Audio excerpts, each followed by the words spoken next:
ආයි අයිබෝවන් සුබ දවසක් සෑම සියලු දෙනාටම සුබ දවසක් ප්‍රාර්ථනා කරනවා සෑම සියලු දෙනාටම. ඉතින් අපි ජීවිතේ දැනෙන්න ජීවත් වීම ගැන මම ඔබට ටිකක් අද කතා කරන්න ඕනේ. අද සෑම පැත්තෙම අද දවස සාමාන්‍යයෙන් රිලැක්ස් දවසක්. ඒ කියන්නේ රිලැක්ස් වෙන දවසක් කියන්නේ අද පොහේ දවසනේ. ඉතින් අද මේ හිතට ගතට පොඩ්ඩක් නිදහස දැනෙච්ච මොහොතක්. ඉතින් ඒක නිසා අලුත් අවුරුදු උදාවත් එක්ක මම හිතන්නේ ඔබ සිතන දේවල් ගොඩාක් දුරට මේ සාර්ථකව ගත කරන්න, සාර්ථකව ජීවත් වෙන්න, සාර්ථක මඟ ඔබේ ජීවිතයට දෙන්න ඔබ ගොඩාක් උත්සාහවන්ත වෙනවා ඇති මේ අවුරුද්ද. ඉතින් මම ඔබට අද කතා කරන්නේ ආදරණීය අම්මේ තාත්තේ මේ පුළුවන් හැකි පමණින් මේ ඔබව කොහොම හරි සම්බන්ධ කරගන්නවා මම පුළුවන් වෙලාවට. ඉතින් අද අමතක කරන්න බැරි කතාව මාතෘකා තමයි අම්මේ තාත්තේ මම මේ විදිහට කතා කරන්නේ. මොකද කරදර කියන ඒවා සෑම මොහොතකම ගලාගෙන එනවා ජීවිතේට. එතකොට ඒ කරදරත් එක්කම ඒවට ප්‍රශ්න එකතු වෙනවා. කරදර අම්මේ තාත්තේ විසඳ ගන්න පුළුවන් ඒ කරදර ප්‍රශ්නයක් බවට මේපත් වෙනවා. එතකොට ප්‍රශ්න කරදර බවට පත් වෙනවා, කරදර ප්‍රශ්න බවට පත් වෙනවා. එහෙම මේ එකිනෙකට හැප්පි යන ඒ දෙක අපේ ජීවිතේ අපේ හිතට වදිනවා. එතකොට ඒකට වරුත්තු දෙන්න පුළුවන් මානසික ශක්තියක් ගොඩනගාගෙන යා යුතු ගමනක් තමයි මේ කාලවකවාන. ඒ කියන්නේ අපිට හැමදේම තේරුම් යන්න පුළුවන් කාලවකවානුවක් තමයි අපිට මුණ ගැහුනේ අම්මේ තාත්තේ. ඒ කියන්නේ මේ මිනිස්සු වෙලා අපි ඉපදුනාට මදි. දැන් මිනිස්සු වෙලා තමයි අපි ඔක්කොම ඉපදින්නේ. එතකොට මිනිස්සු හැටියට ඉපදුනාට මනුස්සකම සහ අමනුස්සකම කියන එක තේරුම් අරගෙන යන්න පුළුවන් කාලවකවානුවක් අපිට මුණ ගැහිච්ච මොහොතක්. මම කතා කරන්නේ මේ මිනිස්සු වුණාම අපි කොහොමද ජීවිතේ කොහොමද අපි ගෙනියන්න ඕන කියලා. ඉතින් අපි සෑම තැනකම අම්මේ තාත්තේ අපිට තියෙන්න ඕනි මේ යම්කිසි වගකීමක්. සෑම තැනකම එතකොට යම්කිසි දෙයක් ගැන හිතන්න පුළුවන් විශ්වාසයක්, හොඳ හිතක් ඔක්කොට වඩා තියෙන්න ඕනේ. මේ හැම පැත්තම අපිට අර බැලන්ස් කරගන්න පුළුවන් හැකියාවක් තියෙන මානසික මට්ටමක් ගොඩනගා ගන්න ඕනේ මේ ජීවත් වෙනකොට. ඒ කියන්නේ බැලන්ස් කරනවා කියන්නේ ලේසි නෑ ජීවිතේ. අපි ජීවිතේ බැලන්ස් කරගන්න ලේසි නෑ. මේ හරිම බැලන්ස් එක ජීවිතේ හරි බැලන්ස් එකක් ගෙනිච්ච නැත්නම් හරි අමාරුයි. හරි. ඒකල ඔබ කොහොමද මේක බැලන්ස් කරන්න කියලා හිතා ගන්නවත් බෑ. නමුත් ගොඩාක් තැන්වල අම්මේ තාත්තේ අර අපි ගන්න තීරණ සමබර තීරණ වෙන්න ඕනේ. ජීවිතයේදී අම්මේ තාත්තේ ගන්න තීරණ සමබර විය යුතුයි. ඒ කියන්නේ මිනිස්සුયો වෙලා මිනිස්සෙක් විදිහට අපි ගන්න තීරණ දැඩි තීරණ නෙමෙයි. ඒක තව කෙනෙක්ට අවබෝධ කර දෙමින් තව කෙනෙකුට අවබෝධ වෙන විදිහට එයාගේ සමහර විට හිතට දැනෙන විදිහට මොනවාට ප්‍රශ්නයක් ආවහම හිතට දැනෙන විදිහට ඒ ප්‍රශ්නේ විසඳ ගන්න පුළුවන් ආකාරය කියා දෙන විසඳගත්තු යන විදිහට කෙනෙක් යන ජීවිතයක් තමයි අපිට ඕනි කරන්නේ. ඒක තමයි වටිනාකම. ඉතින් මම කියන හරි අමාරු දැඩි පීඩන තත්ත්වයන් වලට අපිට මුහුණ දෙන්න වෙනවනේ ජීවිතේ. ඔබ සමහරට එහෙම මුහුණ දීලත් ඇති. සමහරට ඒ දැඩි පීඩන ඔබ වෙනස් කරලා.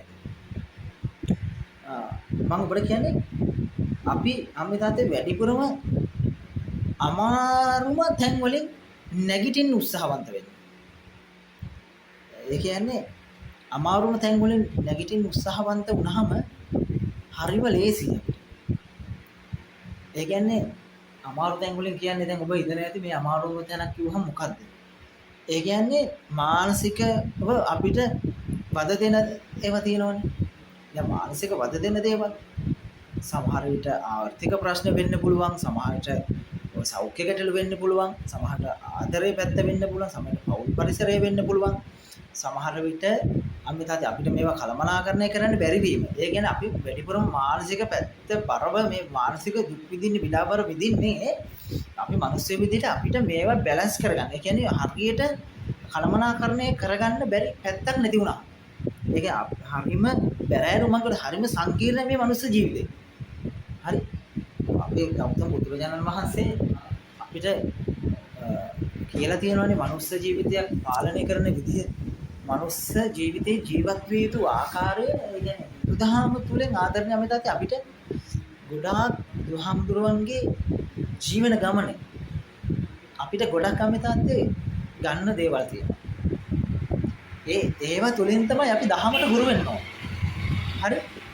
අපි සමහරට හිතන්නකො ඔබ බණපදයක් අහනවා නම් පිනට මොනවා හරි දෙනවා නම් ඔබට දුකක් දැනෙනවා නම් ඔබට දුකක් කියලා හිතෙන්නේ මේ හාමුදුරන්ගේ ධර්මාසනය අපේ හිත තුළ වැඩ ඉන්නවා. ඔබ දහම අනුව ජීවත් වෙනවා කියන්නේ ඒක තමයි. ඉතින් අර හාමුදුරන්ගේ සෑම ජීවිත කතාවක් තුළම අපිට තියෙන නැගිටින්න පුළුවන් උත්සාහයක් නේ. නැගිට ඕන තැන. මානසිකව අපි වැටිලා ඉන්නවා නම් බුදුදහම තුළ බුදුහාමුදුරුවන්ගේ සෑම ඒ කියන්නේ මුලින්ම ආරම්භයේ සිට බුදු වීම දක්වා දරන බුදුදහම තුළ අපිට තියෙන්නේ ඇත්තරම ජීවිතේ හදාගන්න. අපි වැරදි නිවැරදි කරගන්න. ආත්ම ශක්තිය හදාගන්න. වැටෙන්න එපා. මෙහෙමයි කියලා අපිට ගමන යන්න තමයි ජීවිතය අරගෙන යන්න තමයි බුදුරජාණන් වහන්සේගේ දහම අපිට තියෙන. මම කියන්නේ අපිට මම ඔබට ප්‍රශ්නයක් කියනවා නම් ඒ ප්‍රශ්නේ බලන ආකාරය බුදුදහම තුල විමසන්න. දැන් ඔබට හිතන්න ඔබ කරදරයක් ආවා කියලා. දැන් ඔබට සිදුවු ලෙස කරදරයක්. හරි ඔබ කොහොමද හිතන්න ඕන? මම ඔබට හිතන විදිහ මේ කියන්නේ. ඇත්තට මේක හරි ලේසි. මේක මේ විදිහටම හිතන්න.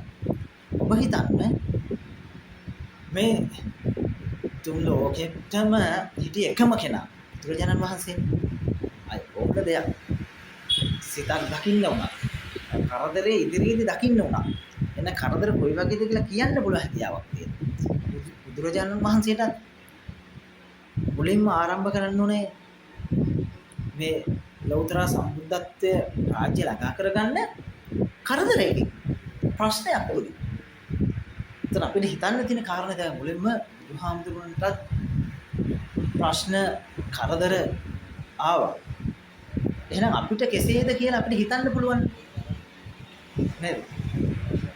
ඉතින් අපිට මෙහෙමයි. අපිට තව කාරණයක් තියෙනවා ආදරණීය අමිතාත්තේ මම මේ බුදුහාමුදුරන්ගේ විශේෂිත කාරණා තුල ගන්න. ඔබ හිතන්නකෝ අඟුලිමාල නේද? අපි ගොඩක් පින් කරනවා. දැන් සසරේ අඟුලිමාල කියන්නේ මහා පින් කරපු කෙනෙක්. බුදුරජාණන් වහන්සේ දැකලා හරි බුදුරජාණන් වහන්සේ ඉන්න කාලෙක හිතන්නකෝ දැන් අපිට මේ කරදර නේද? දැන් බුදුදහම තියෙනකොට දැන් අපි කොච්චර ප්‍රශ්න මානසිකව අපි විඳවින් තියෙනවද? දැන් අපි කරපුවානේ මේ. ඒක නිසා අඟුලිමාලටත් ආදරණීයම තත්ති මිනිස්සු 900 ගණනක් මරන්න තරම් හිතක් පහළ වෙනවා. එතකොට ඔබට එහෙම හිතෙන්නේ නැද්ද? දැන් ඔබට හිතෙන්නේ නැද්ද? මේ එන කරදර බාධකත් එක්ක මිනිස්සුත් එක්ක ජීවත් වෙන්න බෑ ගහමරා ගන්න ඕනි කියලා හිතෙනවා. හැබැයි අන්තිමේදී ආදරණීය අම්මේ තාත්තේ ඒ තැන තේරුම් ගන්නේ බුදුදහම තුල. බුදුහාමුදුරුවෝ තුලින් තමයි තේරුම් ගන්න. ඔබත් එහෙමයි. අර බුදුදහම තුල ගොඩක් ආදරණීය අම්මේ තාත්තේ ජීවත් වෙන්න පුළුවන් ආකාරයේ ජීවත් වීමේ රහස කියාපානවා. ඉතින් ඒක තමයි වටිනාම කාරණාව. ඉතින් මේ දේවල් හිතට ගන්න, මේ දේවල් ඔබ ක්‍රියාත්මක කරන්න ඔබට වරදින්නේ නැහැ. හරි සෑම මොහොතකම ප්‍රශ්නයක් එනවා නම් කරදර එනවා නම් හිතන්න මේක විසඳ ගන්න පුළුවන් ආකාරය ගැන කල්පනා කරන්න. හරිම ඉවසීමකින් කටයුතු කරන්න. ඔබට මේ කාරණා ටික වටේ ජීවත් වෙන්න වෙනවා නම් මේ කාරණා ටික අහන්න. සියලු දෙනාටම සරණයි.